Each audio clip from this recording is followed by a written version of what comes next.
કોઈ પણ જગ્યાએ જ્યારે બહુ જ બધું ક્રાઉડ ભેગું થાય છે ત્યારે ભાગાદોડી કે ભગદડ કે સ્ટેમ્પીડ જેવી સિચ્યુએશન થતી હોય છે, જેના લીધે બહુ જ બધા લોકોને ઈજા થઈ શકે કે પોતાના જીવ ગુમાવવાના ચાન્સીસ પણ આવી શકે છે. અને એટલે જ આજે આપણે અવોઇડ તો નથી કરી શકતા આવી ભીડવાળી જગ્યાઓમાં જવાનું, પણ આપણે એની તૈયારી કરી શકીએ. તૈયારી કઈ રીતે કરવાની? ભાગાદોડી થવાની છે કે પછી ક્રાઉડ વધી ગયું છે, એના સંકેતો શું છે અને આવા સંજોગોમાં બચવાનું કઈ રીતે, એની પૂરી વાત આજના એપિસોડમાં હું કરવાનો છું. તો સૌથી પહેલા ઇવેન્ટમાં જતા પહેલા આપણે કઈ કઈ બાબતોનું ધ્યાન રાખવાનું? તો આપણા બાળકો છે અગર આપણી સાથે, તો બાળકોને બ્રાઇટ કલરના કપડાં પહેરાવવાના, એવા કપડાં પહેરાવવાના કે બાળકો જો આપણાથી છૂટા પડી જાય તો આપણે દૂરથી એમને ઓળખી શકીએ. એટલું જ નહીં, બાળકોની પાસે એક ઇમરજન્સી કાર્ડ હોય, એક કોન્ટેક્ટ ઇન્ફોર્મેશન વાળું એમના પોકેટમાં કે એમની પાસે, કે અગર જો એ ખોવાઈ બી ગયા તો કોઈ પણ એ કાર્ડ જોઈને આપણને કોન્ટેક્ટ કરી શકે કે તમારું બાળક અત્યારે મારી પાસે છે. આપણે શું ધ્યાન રાખી શકીએ? તો આપણે ખિસ્સામાં એક નાની સીટી રાખવાની. આ સીટી ક્યારે વગાડવાની? જ્યારે આપણા પરિવારજનો કે આપણા ગ્રુપના લોકો ખોવાઈ જાય તો સીટી વગાડીને એકબીજાને અવાજ આપી શકીએ.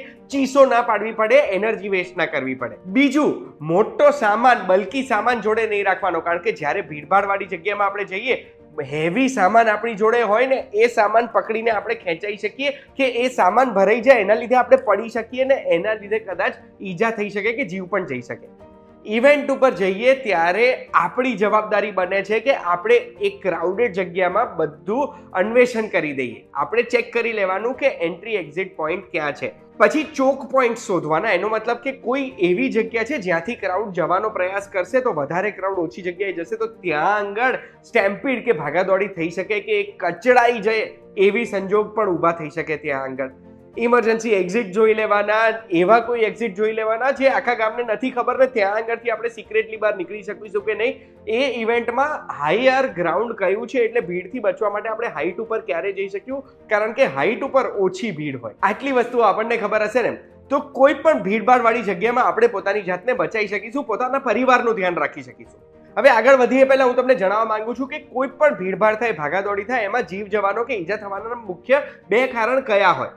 સૌથી પહેલો કારણ છે જ્યારે ભીડ એક જગ્યાએથી બીજી જગ્યાએ એકદમ સડન મૂવમેન્ટ કરે છે. એટલે ઘણા બધા લોકો એક જગ્યાએથી બીજી જગ્યાએ જવાનો પ્રયાસ કરે છે, જેમાં બીજા લોકો પડી જાય છે, ધક્કા મુક્કી થાય છે ને પડી ગયેલા લોકો કચડાઈ જાય છે, અને કચડાઈ જાય બીજા લોકોના લીધે, એ લોકોના લીધે આ લોકોને ઈજા કે પછી જીવ જવાનો સંજોગ ઊભો થાય છે.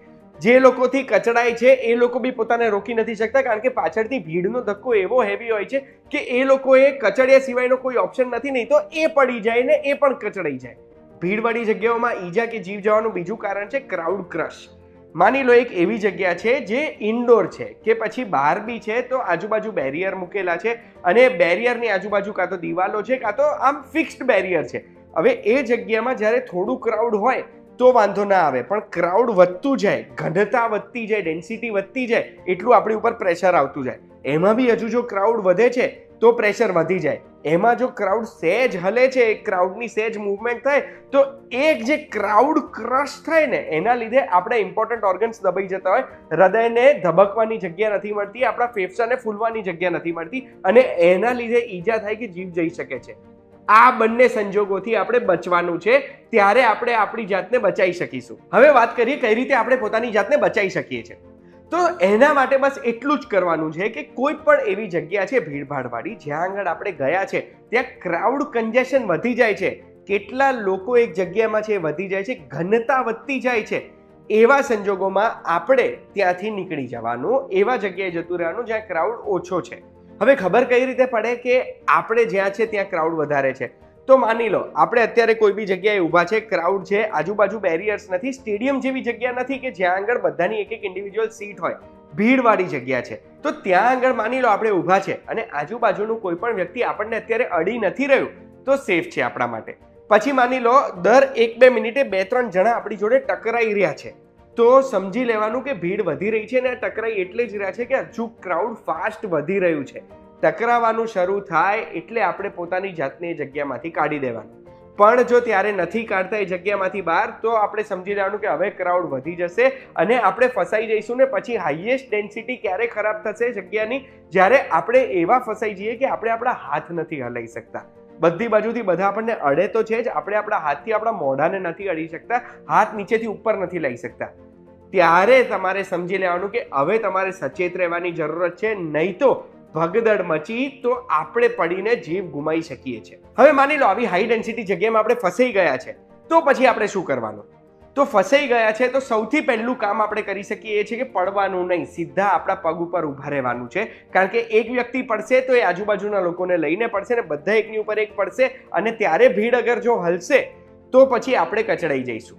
બીજું, આપણે આપણી આજુબાજુના લોકોના હાથ પકડીને એક ચેન બનાવવાનો પ્રયાસ કરવાનો. આ ચેનથી શું ધીમે ધીમે આપણે જગ્યા કરી શકીએ, અને આ ચેનમાં વચ્ચે આપણે બાળકોને અને સ્ત્રીઓને રાખી શકીએ, જેનાથી એમને આપણે સેફ રાખી શકીએ. ત્રીજું, આપણે આપણી એનર્જી બચાવવાની છે, કારણ કે જ્યાં સુધી ભીડની બહાર નથી નીકળતા ત્યાં સુધી આપણો સ્ટેમિના જાળવી રાખવાનો છે. અને એટલે જ ભીડનો ધક્કો આવે ને તો આપણને આદત હોય કે આ ધક્કા કિસકો દિયા કરીને આપણે ઊંધો ધક્કો મારીએ, પણ એ ધક્કો મારવામાં આપણો સ્ટેમિના ઓછો થઈ જશે, આપણે આપણી એનર્જી વેસ્ટ કરી રહ્યા છે.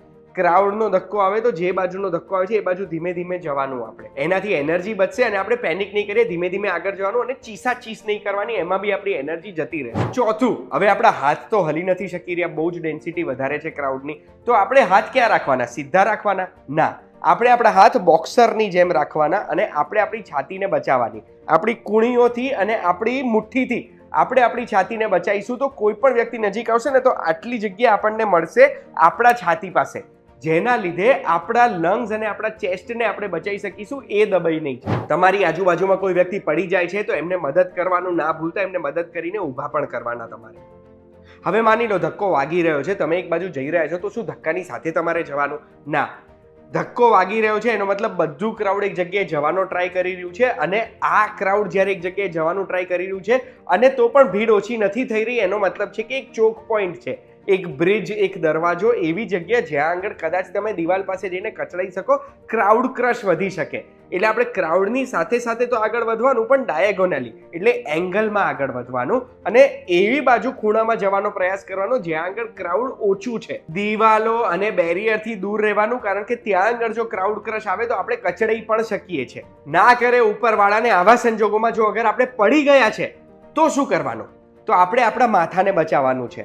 અગર આપણે આપણા માથાને બચાવીશું તો આપણે સેફ રહી શકીશું, અને વળીને ઠૂઠિયું વાળીને માથાને બચાવવાનું છે. અને બસ એટલી પ્રાર્થના કરવાની કે કોઈ આવીને આપણને મદદ કરે, કે કોઈ ક્રાઉડમાં ઊભું રહી જાય અને આપણને ઊભા થવાની જગ્યા મળે. આશા રાખું છું આ વિડીયોની માહિતી મગજમાં એવી કોઈ જગ્યાએ તમે સેવ કરી રાખો કે કોઈ પણ ક્રાઉડેડ જગ્યાએ જાઓ ને તો આ તમારી રિફ્લેક્સ બની જાય કે તમે જઈને પહેલા બધું ચેકિંગ કરો, અને ચેકિંગ કરીને કેટલા ક્રાઉડમાં રહેવું, કેટલા ક્રાઉડમાં નીકળી જવું એ તમને ખબર રહે.